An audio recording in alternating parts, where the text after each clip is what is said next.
السلام عليكم. طلاب الإعدادي والثانوي، في درس عندكم بعنوان الفعل المجرد والفعل المزيد. يعني إيه فعل مجرد؟ يعني إيه فعل مزيد؟ الفعل المجرد هو الفعل الذي لا يمكن الاستغناء عن أي حرف من حروفه، لأن كل حرف من حروفه يعتبر حرف أصلي. زي الفعل خرج. الفعل خرج مكون من كم حرف؟ 3 حروف. هل ينفع نقدر نستغنى عن حرف من حروفه؟ هل ينفع أشيل الخاء واكتفي بالراء والجيم؟ أو أشيل الراء واكتفي بالخاء والجيم؟ أو أشيل الجيم واكتفي بالخاء والراء؟ لا طبعا. هو ده الفعل المجرد. الفعل المجرد اللي هو لا يمكن الاستغناء عن أي حرف من حروفه، كل حروفه أصلية، لا يمكن الاستغناء عن أي حرف من حروفه. زي الفعل خرج، إن أنا لو حذفت أي حرف من حروف الفعل خرج المعنى هيختل بالكامل، وهو ده تعريف الفعل المجرد. الفعل المزيد، الفعل المزيد هو الذي يمكن الاستغناء عن بعض حروف الزيادة فيه. زي الفعل استخرج. استخرج 6 حروف. هل الفعل استخرج مزيد؟ مزيد. طب عرفت منين الفعل ده مزيد؟ أي فعل بيزيد عن 4 حروف إذا كان مجرد رباعي وزاد عن 4 حروف وصل ل6، يبقى أكيد الفعل ده فيه حروف زيادة. يعني أنا عندي المجرد إما مجرد ثلاثي يا إما مجرد رباعي. يعني عندي الفعل إما أصل حروفه 3 حروف زي خرج، أو أصل حروفه 4 حروف زي دحرج. طيب الفعل وصل ل5 وصل ل6، يبقى ده يا إما مزيد ب3 حروف يا إما مزيد بحرفين. مفيش فعل عندي مكون من 6 حروف. مجرد ما ببص ألاقي إن الفعل وصل ل6 حروف يبقى ده فعل مزيد. يبقى الفعل المزيد هو الذي يمكن الاستغناء عن بعض حروفه لحد ما اوصل حروف الفعل الأصلي.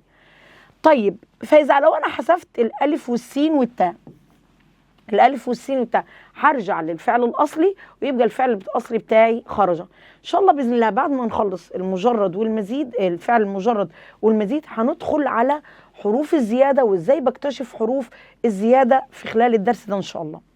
طيب الفعل المجرد ضرب المصريون أروع الأمثلة في التضحية والفداء. فين الفعل عندي في الجملة؟ الفعل ضرب. طب تعال عد معايا حروف. كم حرف؟ ضاد راء باء. هل يمكن الاستغناء عن أي حرف من الحروف ده؟ فكر كده معايا. لا ما ينفعش. أدام ما ينفعش أستغنى عن أي حرف من حروفه يبقى الفعل ده مجرد. طيب الفعل ده مجرد ثلاثي ولا مجرد رباعي؟ ما انا قلت لك الفعل المجرد اللي هو لا يمكن الاستغناء عن اي حرف من حروفه نوعين، مجرد ثلاثي ومجرد رباعي. طب عد، الموضوع بسيط. عد. ضرب 3 حروف ولا يمكن الاستغناء عن حرف من حروفه ال3، يبقى ده مجرد ثلاثي. طيب نصر الله عباده المؤمنين.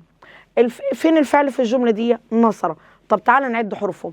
النون صاد راء كم حرف؟ 3. طب تعالى نجرب، نقدر نستغنى عن اي حرف من حروفه؟ لا ما ينفعش استغنى عن اي حرف من حروفه. ادام ما ينفعش استغنى عن اي حرف من حروفه يبقى ده اسمه مجرد ثلاثي. طب ليه ما قلتيش مجرد رباعي يا عم؟ ما انا عديت نون صاد راء. انا بعد وبشوف اقدر استغني ولا لا. ما اقدرش استغني يبقى ده مجرد. طب رباعي ولا ثلاثي؟ اعد. زلزل المصريون الارض امام الاعداء. فين الفعل في الجمله؟ الفعل زلزله. طب كم حرف؟ تعالى نعد. 4 ذاي لام ذاي لام، 4 حروف. طب تعالى نجرب نستغنى عن أي حرف من حروفه. الزين الأولى مش هتنفع. طب اللام مش هتنفع. جربت أستغنى عن أي حرف من حروف ما نفعش. أدام جربت تستغنى عن أي حرف من حروفه ما نفعش يبقى ده مجرد. طب مجرد ثلاثي والرباعي؟ عد. يبقى ازاي بعرف إذا كان مجرد ولا مش مجرد؟ بشوف نفسي أقدر أستغنى عن أي حرف من حروفه ولا لا. عرفت تستغنى يبقى ده مزيد، ما عرفتش تستغنى يبقى ده مجرد. مجرد ايه؟ بيعتمد على انك تعد الحروف. يبقى زلزلة ده اسمه مجرد رباعي. مجرد رباعي وان كنت افضل اسمه مضاعف رباعي. يعني ايه مس مضاعف رباعي؟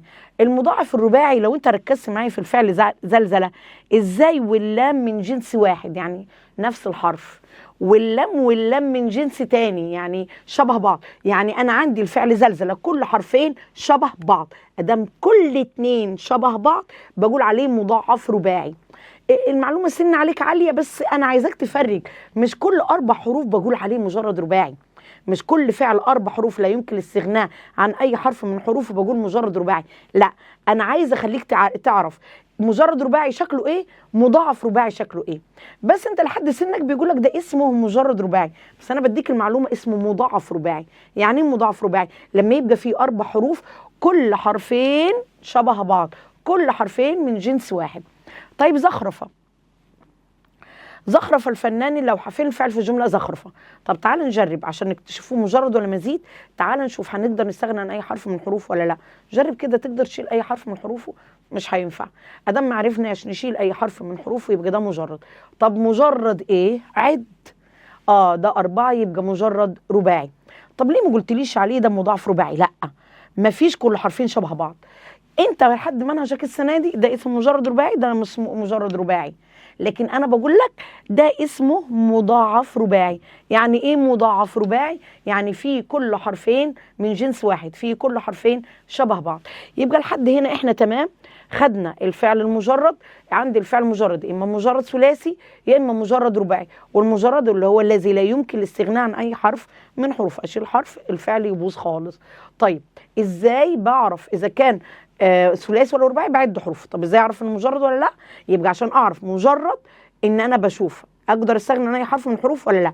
طب مجرد ثلاثي ولا رباعي؟ بعد. تمام كده. طيب اديني امثله انا اجرب نفسي فيها، اختبر نفسي فيها. رفع جنودنا البواسل العالم فوق ارض سيناء.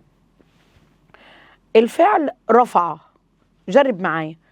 رفع ده ينفع تستغنى عن اي حرف من حروفه؟ لا. طب مجرد ثلاثي ولا رباعي؟ عد. يبقى مجرد ثلاثي. الطلاب يكتبون الدرس. خلي بالك اني انا هنا الفعل عندي الفعل يكتبون، هشيل الواو والنون خالص، هشيل الواو والنون، بشيل الضماير وبشيل علامات الرفع.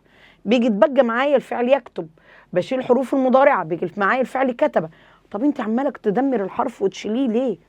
يا حبيبي انا عايزه اخليه ما فيهوش اي زياده ولا اي حروف مضارعه ولا اي ضمير ولا اي علامات رفع عشان اكتشفه.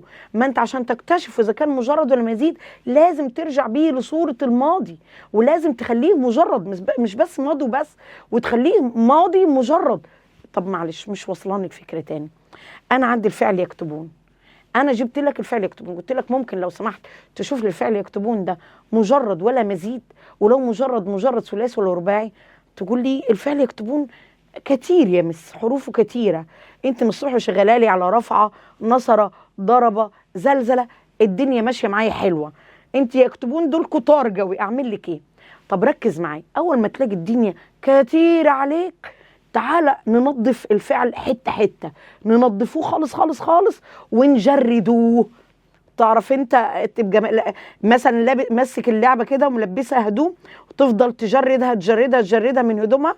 احنا هنمسك الفعل ونجردوه، نجرد حرف حرف لحد ما نجردوه خالص ونفضوه خالص ونخلوه واضح كده قدامنا عشان نعرف نكتشفه. طيب يكتبون كتير، معاك يكتبون كتير. دايما خليك اول ما تلاقي الفعل كتير ركز، لو في حروف مضارعه ارميها. قصدك ايه بحروف المضارعه؟ يعني الياء اللي هي حروف انيت، حروف المضارعه بدا بهمزه بنون بياء بتاء، اي حرف من الحروف المضارعه ارمي ارمي. خلاص رمينا الياء ما تلزمناش. طب لسه كتير برضو الفعل يا مس. عندك اي ضمير يتصل بالفعل ارمي. طب فين الضمير؟ واو الجماعه رميناه يا مس. طب ايه قاعد تاني معايا؟ عندي نون الرفع ارمي. طب ادينا شلنا ياء المضارعه والضمير اللي هو واو الجماعه وشلنا نون الرفع. ريس الفعل على ايه؟ شلنا ده وده وده، ريس الفعل على كتبه. طب ما انت علشان انت عارفه المعلومه، ما انا اهو بقول لك اول ما تلاقي الفعل كتير شيل الحروف المضارعه، شيل الضماير، شيل علامات الرفع، شيل الحروف الزياده، هتلاقي الفعل قدامك صغر وبيجي يا اما 3 حروف يا اما 4 حروف لا يمكن الاستغناء عن اي حرف من حروفه. ساعتها انا هشوف الفعل وهيظهر قدامي اذا كان مجرد او مزيد، ولو مزيد بايه. طيب خلاص شلنا ياء المضارعه وشلنا الواو وشلنا انه بيجي كتب. ينفع تستغنى عن حرف من حروفه؟ جرب كده. لا ما ينفعش. طيب ادام ما ينفعش يبقى هو مجرد ايه؟ مجرد ايه؟ عد. ده 3 حروف يبقى مجرد ثلاثي. وسوسه انا عديته لقيته 4 حروف، بصيت ينفع استغنى عن اي حرف من حروف وسوسه؟ لقيت لا، ما ينفعش استغنى عن اي حرف من حروفه الاربعه، يبقى ده اسمه مجرد رباعي في منهجك. بس ادام لقيت كل حرفين شبه بعض اسمه مضاعف رباعي. وده الفرق ما بين المضاعف الرباعي والمجرد الرباعي، الاتنين اربعه، بس المضاعف كل حرفين شبه بعض، الاول والثالث من جنس والثاني والرابع من جنس تاني. يعني ايه الكلام اللي انت بتقولي مش وصلاني؟ الحرف الاول والثالث من جنس واحد شبه بعض، والثالث والثاني والرابع من جنس واحد برضو شبه بعض. الإجابات تحتها. بعد كده نتكلم عن الفعل المزيد. الفعل المزيد عندي الفعل الثلاثي اللي هو كتب، ينفع أخليه مزيد. يعني إيه مزيد؟ أوصله، أديله من عنده حروف زيادة فأخليه مزيد. الفعل المجرد اللي هو الثلاثي اللي زي الفعل خرج، أنا ينفع أخليه مزيد، مزيد بحرف أو بحرفين أو بثلاثة. طب يلا واحد من عندي بجربة، أقول لك لا، آخر حروفك في اللغة العربية 6. يعني أنت لو عندك مجرد ثلاثي ممكن تخليهم 4، ممكن تخليه 5، ممكن تخليه 6، بس مش ممكن تخليه 7. طب وأنا يمس أفتي من دماغي وأخليه أجيب له أي حرف من حروف اللغة العربية عشان أخليه مزيد بحرف وأخليهم 4؟ أو أألف أي حرف من دماغي وأخليهم 5؟ أو أجيب أي حروف من دماغي وأخليه 6؟ أقول لك لا، إحنا عندنا حروف معينة، عندنا الفعل 3 حروف زي خرج، في حروف معينة علشان تخليه رباعي، وفي حروف معينة عشان تخليه خماسي، وحروف معينة عشان تخليه سداسي. كل حروف معينة في اللغة العربية بتخدمك وتديك رقم.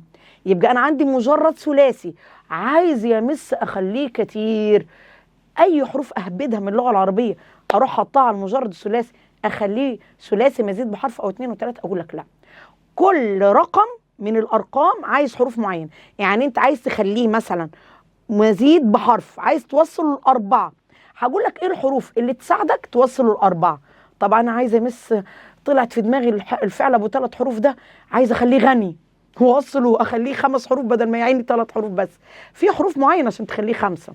طب لا يا مس والله نفسي أخليه غني وأوصله 6 حروف، وماله نخلوه غني ونوصل له 6 حروف، بس مش اي حروف هتخدمنا. يبقى احنا يا ولاد اتكلمنا ازاي هنخلي الفعل اللي هو 3 حروف مره نخليه 4، مره نخليه 5، مره نخليه 6. وزي ما وضحت ليك مش اي حروف تخدمني في الموضوع ده. تعال نمشي سنه سنه. فعل 3 حروف، قررت انت طالب كريم كده وطلعت في دماغك انا الفعل ابو 3 ده هخليه 4، في حروف هتخدمك وتساعدك في الموضوع ده. ايه الحروف دي؟ عايز تحط له همزه في الاول معاك، عايز تحط له الف تاني حرف معاك، عايز تحط له شد على الحرف التاني معاك. يبقى ايه الحروف اللي تساعدني وتخليني ابو 3 اخليه غني واخليه معاه 4؟ مش اي حاجه، مش اي حرف تجيبه من حروف اللغه العربيه، من 28 حرف بتوع اللغه العربيه تحطهم فوق الفعل فكده تخليه 4، كده 5، كده 6، احمدك يا رب شغل علي بابا. لا، احنا في حروف معينه هي اللي بتخدمنا توصل ل4، واللي بتخدمنا توصل ل5 وتوصل ل6. ايه الحروف اللي ممكن احطها فوق الفعل الثلاثي المجرد اللي تخليه 4؟ وكده خليناه غني 4 حروف بدل 3. عايز تحط له همزه في الاول تمام، عايز تحط له الف تاني حرف تمام، عايز تحط له شده تاني حرف تمام. يبقى 3 حاجات بتساعدك في الموضوع ده، همزه في الاول والف تاني حرف وشده. يجي واحد يقول الف، اقول لك دي غير دي، دي غير دي، دي همزه، دي الف اللي فوقيها همزه اسمها همزه، واللي ما فيهاش همزه وواقفه دي زي الواحد اسمها الف. يبقى همزه في الاول، الف تاني حرف وتضعيف، زي اخلص وناقش وشرف. اخلص 4 حروف، اول ما تلاقي الفعل 4 حروف واوله همزه في الاول اعرف ان ده ثلاثي وعنده حرف واحد زياده اللي هو الهمزه. طب ناقش عديته لقيته 4، اول ما تلاقي الفعل 4 وتاني حرف الف اعرف ان الفعل ده كان ثلاثي والالف هي دي الزياده. طيب اول ما اقول قدم وتطلع شرف، قدم وتطلع معايا شده في تاني حرف اعرف ان الفعل ده اللي هو 4 كان ثلاثي، ولما الشده جات له بيجي 4 فبيجي مزيد بالتضعيف. وصلت الصوره؟ يبقى أنا عشان أعرف الفعل مجرد ولا مزيد ببص على الفعل الماضي بتاعه. لو لقيته 4 يبقى ده ثلاثي مزيد بحرف. يا ترى إيه الحرف اللي أنت زودته؟ حطيت همزة في الأول ولا ألف تاني حرف ولا ضعفت الحرف التاني؟ يبقى الفعل أخلص ده ثلاثي مزيد بالحرف. طب إيه الحرف المزيد بيه؟ الهمزة. ناقش ده 4 حروف. طب بصيت كده كويس في همزة في الأول تقولي لا ده في ألف. يبقى 4 وده ثلاثي مزيد بحرف واحد وهو الألف اللي هي تاني حرف. طيب شرف ده كان ثلاثي، لما حطينا الشد على تاني حرف بيجي ثلاثي مزيد بحرف. طيب ايه هو الحرف ده؟ التضعيف بتاع الحرف التاني. كده انا وصلت ال3 حروف خليتهم 4. تعال نشوف مين في الحروف اللغة العربية اللي هيخدمونا ويخلوا الفعل المجرد الثلاثي الفجير الغلبان اللي على كد حاله يوصل ل5. عايزينه 5 حروف. ايه الحروف اللي ممكن تساعدنا في الموضوع ده في اللغة العربية؟ احفظ معايا قبل ما نقول امثلة هقولهم لك. احفظ معايا: ألف ونون، ألف وتاء، ألف وتضعيف، ألف ونون، ألف وتاء، ألف وتضعيف، ألف ونون، ألف وتاء، ألف وتضعيف. أنا جايبه لك الألفات مع بعض: ألف ونون، ألف وتاء، ألف وتضعيف. مالهم دول؟ هيخلوا ال3 5. تاء وألف، تاء وألف، تاء وتضعيف، تاء وألف، تاء وتضعيف، وجبنا التاءات: ألف ونون، ألف وتاء، ألف ونون، ألف وتاء، ألف وتضعيف. أدي 3 أنواع: تاء وتضعيف، تاء وألف. مالهم الأنواع دول؟ خلوا الفعل المجرد الثلاثي الغلبان اللي معاه 3 حروف خلوه بقدرة جادر 5. تعال بص معايا الفعل انطلق. أول ما تعد الفعل بصيت على الفعل لقيته 5 يمس. ببص لقيته 5. لا يا حبيبي مفيش في اللغة العربية أفعال 5. أدام 5 يبقى ده ثلاثي مزيد بحرفين. طب اكتشف الحرفين ازاي؟ طب ما تبص كده. المس كانت محفظاني: ألف ونون، ألف وتاء، ألف وتضعيف. انطلق يبقى الفعل مزيد بالألف والنون وأصل الفعل طلق. انتصر، انتصر. بصيت عديت لقيته 5. انتصر. طب ليه يا مس ما اقولش ليه مزيد بالألف والنون زي انطلق؟ طب أنا لو قلت ألف ونون يبقى أصله اتصر؟ هل ده منطق؟ لكن انطلق أصله طلق. طيب امال ايه اللي خلاكي ما تقوليش الف ونون وقلتي الف وتاء؟ انا والله هجرب معاك. انتصر هشيل الف ونون انتصر. طب الف وتاء هشيل الف والتاء نصر. لا يبقى مزيد بالالف والتاء. لما شلت الالف والنون بقى الفعل مش منطقي تصر. لكن لما شلت الالف والتاء رجع الفعل نصر. لقيت الفعل منطقي ان يبقى معناه نصر المصريون في حرب اكتوبر. المعنى منطقي.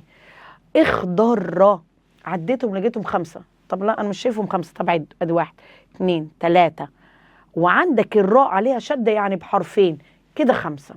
يبقى مزيد بالالف والتضعيف واصل الفعل خضر.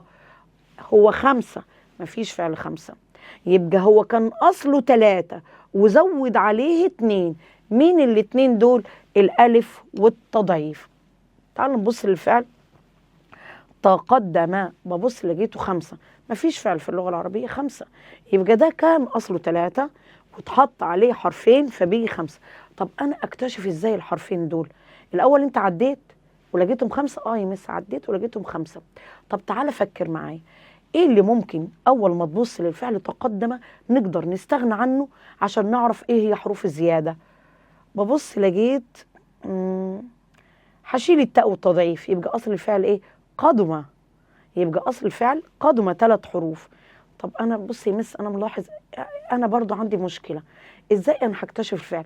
أول حاجة هبص للفعل هعد حروفه. لقيته زاد عن 3 وصل 4 5 6 أعرف إن هو يا إما مزيد بحرف يا إما حرفين يا إما 3 حروف.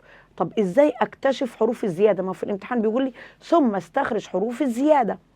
أنا حفظتها لك. لما هيبقى 4 يبقى الزيادة يا همزة في الأول يا ألف تاني حرف يا تضعيف. أدام لقيته 4 وانت عايز تعرف ايه هي حروف الزيادة وطلب منك في الامتحان احفظ لما يبقى 4 حروف الزيادة ملهاش غير يا همزة في الأول يا ألف تاني حرف يا تضعيف. طيب عديت لقيته 5. أدام 5 يبقى هو كان أصله 3 وفيه 2. طب الاتنين مين هما؟ ما انا حفظتهم لك. يا هتلقاهم الزياده الف ونون في الاول، او الف وتاء، او الف وتضعيف، تاء والف تاء وتضعيف. انت كل اللي عليك احفظ كده معايا الف ونون، الف وتاء، الف وتضعيف، تاء والف تاء وتضعيف. اول ما تلقاهم خمسه دور على اللي انت حافظهم، الريتم اللي انت حافظه في بوجك ده دور عليهم فين في الفعل. مين الموجودين في الفعل؟ موجودين الف ونون، الف وتاء، الف وتضعيف، ولا تاء والف ولا تاء وتضعيف. اول ما تلقاهم خمسه ردد اللي انا بقوله لك، الف ونون، الف وتاء، الف وتضعيف، تاء والف تاء وتضعيف. بس انا لو طالبه مكانك وجاب لي الفعل 5 حروف عايز اكتشفه، ايه حروف الزياده؟ اول ما الاقي الالف يد في وش كده منشوشه يد في وش كده، ما الف البدايه اعرف في الف في الاول، الحمد لله يا رب. يبقى الالف يا معاها نون، يا الالف معاها تاء، يا الالف معاها تضعيف. ضربت بعيني لقيته 5 حروف اول وتاء، يبقى التاء دي يا معاها الف يا التاء دي معاها تضعيف. الحرف الاولاني هيجيب اللي بعده على طول. بمجرد ما عيني تلقاه 5 وبدأ بألفات، يبقى الألف يا معاها نون، يا معاها تاء، يا معاها تضعيف، والتاء يا معاها ألف يا معاها تضعيف. أنت بس ركز بعينك. المجرد والمزيد أنا بعتبره درس عايز طالب ربنا مديه نظره ومبارك في نظره، أو لابس نضارتين كده، النضارة بتاعته حلوة والعدستين بتاعته منظفهم كويس ومركز بنضاراته وهيجيبهم. يعني عايز عينيك بس. أنا عايزاك تعد زي طالب تالتة ابتدائي وتبص بعينيك، عد وبص. انا بصيت عديت لقيته 5. 5. الخمسه لو بدأ بألفات، الف ونون، الف وتاء، الف وتضعيف. طب ولو بدأ بتاء، تاء الف تاء تضعيف، اديك جبته. طيب تعاظم شأن العلماء. كم حرف؟ 5. طيب بدأ بالتاء، يبقى التاء معاها الف والتاء معاها تضعيف، هم دول زيادتك، هم دول الزياده. تقدم. تقدم ت قاف دال ميم 4. لا اسم الله عليك. الت والقاف والدال بحرفين لانها مشدده، والميم يبقى مزيد بالتاء والتضعيف. طب عرفت منين؟ ما انا جايله لك لما يبدا التاء يبقى معاها تضعيف، بدا بالتاء يبقى معاها الف، يا معاها الف يا معاها تضعيف. نيجي بعد كده انا قررت الفعل الثلاثي اخليه 6. هي حاجه واحده بس اللي بنزودها عشان نوصل له 6، بنضيف الف س تاء. استغفر يبقى اصله غفر ومزيد بالالف والسين والتاء استخرج. يبقى اول ما تلقاها 6 سهله، ربنا بيحبك وامك راضيه عليك، دعيالك وانت رايح الامتحان. يبقى مزيد بالثلاث حروف استخرج، استغفر. تمام كده؟ يبقى اول ما تلقاها 6 احفظ اول ما تلقاها 6 مزيد بالالف والسين والتاء. طيب الفعل اللي كان مجرد رباعي اصل حروفه 4 زي زخرفه وزي دحرجه، عايزه اخليه زي ما انت زودتي الثلاثي وخليتيه مزيد بحرف ومزيد بحرفين ومزيد ب3. هو الرباعي يعني هو الوجع من جعره الجفه، ما انا عايزه اخليه ازود انا كمان يا مس، عايزه اخليه مره يبقى ب5 مره يبقى ب6. هو عشان ربنا خلقه 4 حروف خلاص يموت ويعيش بال4 حروف، ولا ممكن يتنطق كده ونخليه 5 و6؟ ينفع وماله، اللي عملناه في الثلاثي نعملوه في ده. طيب أنا الفعل دحرجة هو 4 وأصل حروفه 4 يعني مجرد رباعي، عايز تقرر وتخليه غني وتخليه 4 زود له تاء في الأول بس. ده سهلة، ده أنا عشان كنت الثلاثي أخليه غني وأوصله 4 كنت بزود مرة همزة مرة ألف مرة تضعيف. لا لا لا، الرباعي دنيته مستريحة. هو 4 حروف عشان تخليه 5 يقول لك أنا عايز حاجة واحدة بس تاء، لكن الثلاثي عشان تخليه 4 احنا عملنا كتير، مرة همزة مرة ألف مرة تضعيف. لكن المجرد الرباعي عشان تخليه 5 تاء. طيب ببص على مس على تدحرج لقيته 5، وببص على تدحرج لقيته 4 حروف، عديته لقيته 4، 1 2 3 4، وأخلص وناقش وشرف 4. حطيت لي ال4 أمثلة دول في الامتحان، عديتهم انت قلت لي عديتهم لقيتهم 4. أعرف منين ده رباعي مزيد بحرف ولا ثلاثي مزيد بحرف؟ ما الاتنين 4. ركز تاني السؤال يا مس، عشان أنا كل بيجي الأربعات كتروا عندي. أنت جايلالي عشان تعرف مجرد ولا مزيد، عديت لقيته 4 حروف. إحنا عندنا الثلاثي لما كان مزيد بحرف بيجي 4، وعندنا الرباعي لما باجي مزيد بحرف عنده 4. اعرف منين ده ثلاثي مزيد بحرف ولا رباعي مزيد بحرف؟ بص على حرف الزياده. احنا عشان يبقى ثلاثي مزيد بحرف كان يا همزه، ها سمع ناس والله شاطره بتقول يا همزه يا الف، ها يا تضعيف. تمام. لكن لما كان رباعي مزيد بحرف كان تاء بس.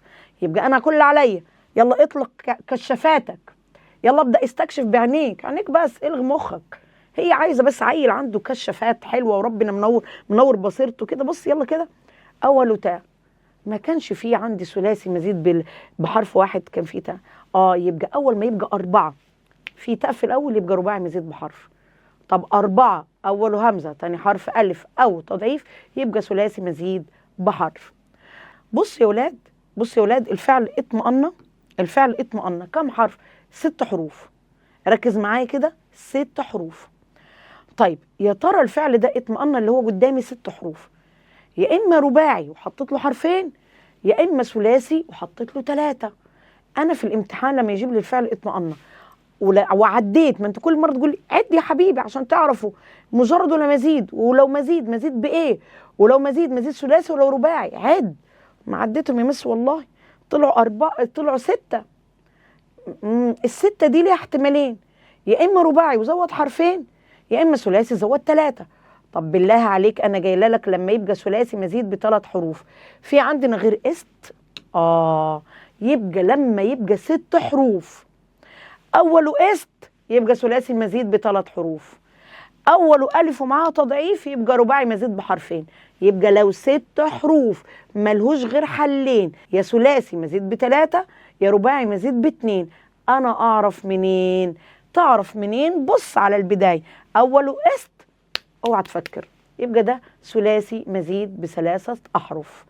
اوله الف وتضعيف يبقى رباعي مزيد بحرفين. تعالوا نبدا نطبق بعض الامثله وبعض الافعال على المجرد والمزيد. الفعل قدم، قدم يلا نبدا نعد كم حرف. قدم هتقول لي 3 حروف، اقول لك لا، قدم مش 3 حروف، قدم 4 لان الدال طالما معايا تجيلي في لساني، يعني الدال دي مشدده. طيب وانا بشرح لو تتذكر معايا لما يبقى الحرف الثاني تجيل في لسانك وطالع متكرر مرتين اعرف ان ده الفعل ده 3 ومزيد بحرف واحد وهو التضعيف. طيب حاسب كم حرف؟ يلا عد. حاسب 4 حروف. 4 حروف. طيب عايزين نعرف هو ده مجرد رباعي ولا ثلاثي مزيد بحرف؟ انت ليه بتقارن بين الاثنين؟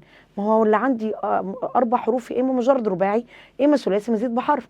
هل يمكن الاستغناء عن اي حرف من حروفه؟ طبعا لا، يبقى ده مش مجرد رباعي. امال ايه؟ ده ثلاثي مزيد بحرف واحد وهي الالف. ليه اخترت الالف؟ لان انا حفظتك في اول الدرس لما تلاقي الفعل 4 حروف يا اما مزيد بالهمزه في الاول يا اما الالف تاني حرف يا اما التضعيف. كل عليك احفظ لما يبقى 4 حروف يا همزه يا الف يا تضعيف. 4 حروف يا همزه يا الف يا تضعيف.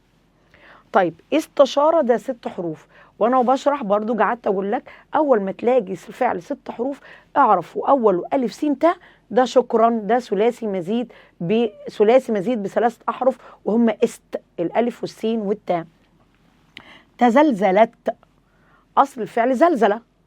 طب امال التاء الاخيره دي تاء تانيث كده كده احنا هنشيلوها من الفعل، مش حاسبينها اصلا. احنا لا بنحسب حروف المضارعه ولا الضمائر ولا تاء التانيث ولا علامات الاعراب.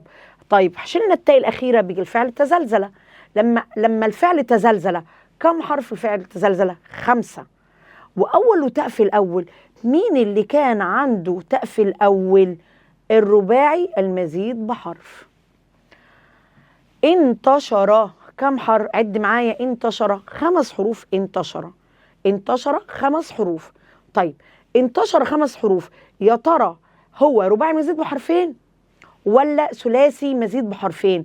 هو رباعي مزيد بحرف عشان يبقى 5 ولا ثلاثي مزيد بحرفين؟